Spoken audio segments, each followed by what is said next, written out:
warwaawo yadihiin iyaabihiin waahooyooyinkiin habaryaharihiin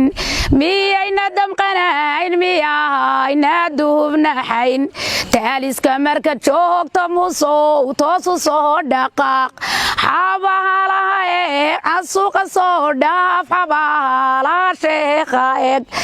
adaa qiiroon adaa qabya tiri markaa qubuuraha boqol jire waa qubuuro muddo dheer lagu aasayey dadka geeriyooda waana qubuuro caan ka ah magaalada Hargeysa waxaana boqolkii sano ee ugu dambeeyey halkan lagu aasay 10,000 oo qof kuwaasi oo isugu jiray madax culimo ganacsato iyo haldoor kale oo caan ka ah magaalada Hargeysa iyo Somalilandba inkastoo sanadihii ugu dambeeyey aan qubuurahan cid lagu aasin maadaama ay ahaayeen kuwa buuxsamay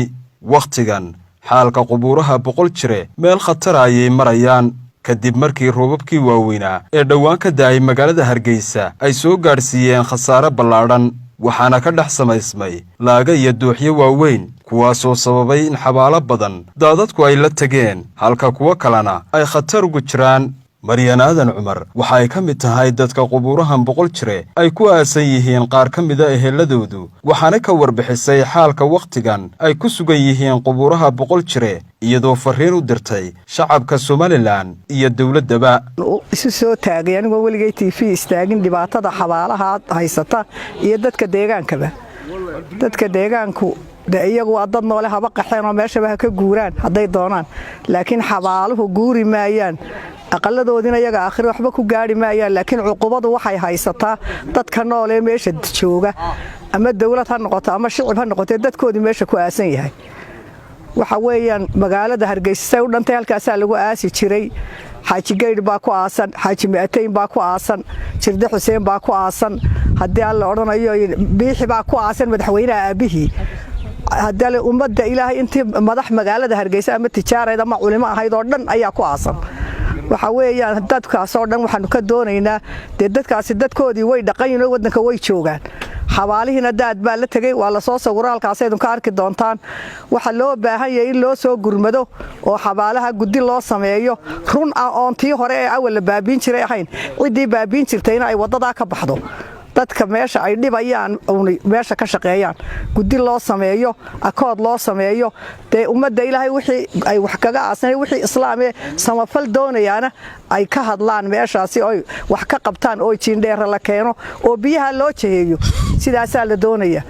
sidaas iyo waxaan idin sheegaynaa warka intaas baan ku soo koobnay waxa iyaguna geestooda goobta ka hadlay isla markaasina ka warbixiyay xaalka qubuuraha boqol jire qaar ka mid ah dadka la jaarka qubuurahan iyo waliba qaar ka mid ah dadka ay halkan ku aasan yihiin eheladoodu kuwaasoo shacabka iyo dawladaba ugu baaqay inay ka qayb qaataan gurmadka lagu badbaadinayo qubuuraha boqol jire aniga Axmed Yuusuf Cumar halkaan joognaa waxa weeyaan xabaalihii boqol jire oo roobkii waaweynaaye imka dambeeyay ay daadkii meelo badan gooyeen oo xabaalay arkaysan halkaas kuwa xabaalo soo wada baxay barigi hore gabyankii la dhigay wixii ka dambeeyay ka dib u soo wada baxeen markii hore xaggan u baahay daadku ku marayay laakiin imka labada dhanba xaggaana daadku uu ka dul dhacay xabaaliba marka xabaalo badan way degeen qaar badanna uu qaadaya imka sidii barigi hore lagu soo ururay halkan la isugu yimid ee wax uga qabanay مثلا شيخ هذا لو كله حسن عبد السلام لو كله مايرك مقالة رك بدنوا ونسوي بعدين سووا صورين تذكر كم عدي طرينا يسا يعدي صدقات الله بحسا يدي عيد كتير تبع وحلا دون اللي يسوي ما ده أو حلا قبض ماشي نسور قليله وحباليه بقول سري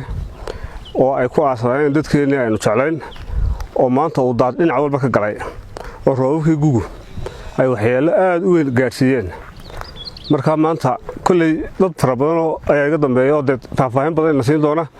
laakiin dadka maanta muhiimku waxa weeyaan in ku wargelino inay maxaan ku raacay xabaalaha in maanta wax ka qabano oo daadkaasi magaranaysa wax laga qabto goobtan aan maanta taaganahay waxa weeyaan xabaali Sheekh Muuse Ducaale hadii aan taaganayna xabaalahaas way go'een dhinac walba laga soo maro idin daawan doontaan insha Allah cid alla cidii daawata waxaan ka codsanaynaa inay sii gudbiyaan oo ay sii gudbiyaan ummadda islaamka cid kasta oo ay khusayso madaxweynaha Soomaaliland waxaan u sheegaynaa mudan Muuse Biixi Cabdi madaxweyne dadka ku aasan waa dadkeena dad shisheeye maaha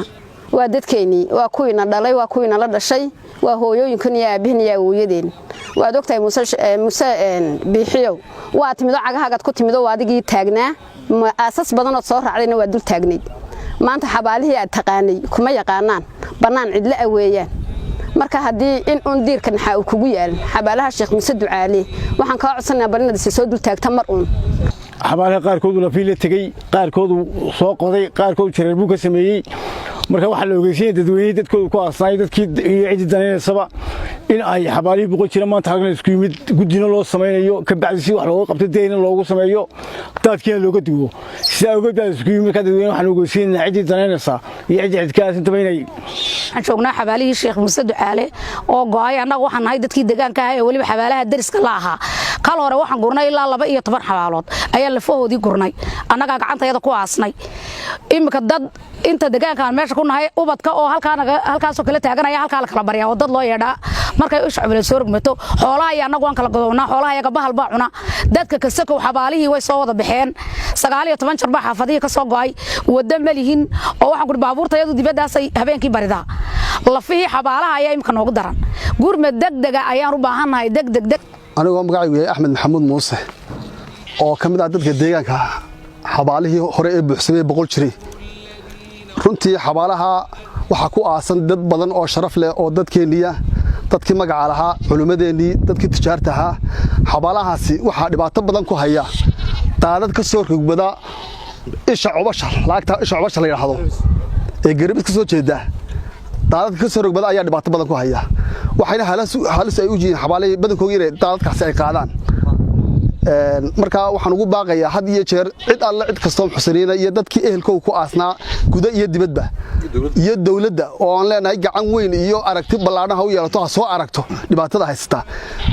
dadkii xabaalaha ku aasnaa iyo dadkii deegaanka ahaaba dhibaato badan bay daadadkaas ku hayaan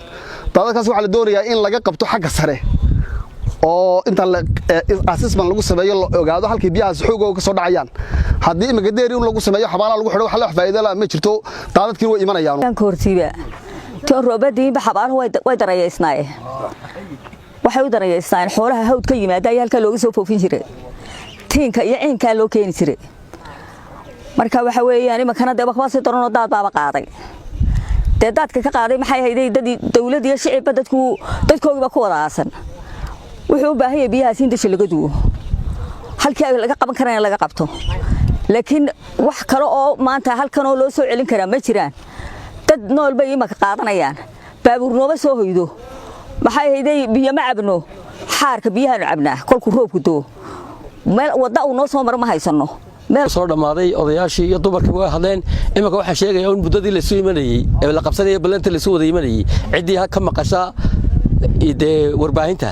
jimciisa 9 aroornimo in halka la isugu yimaado hadii alla ilaa saas ay noo balana Maxamed Umar Daariq RTN Hargeysa.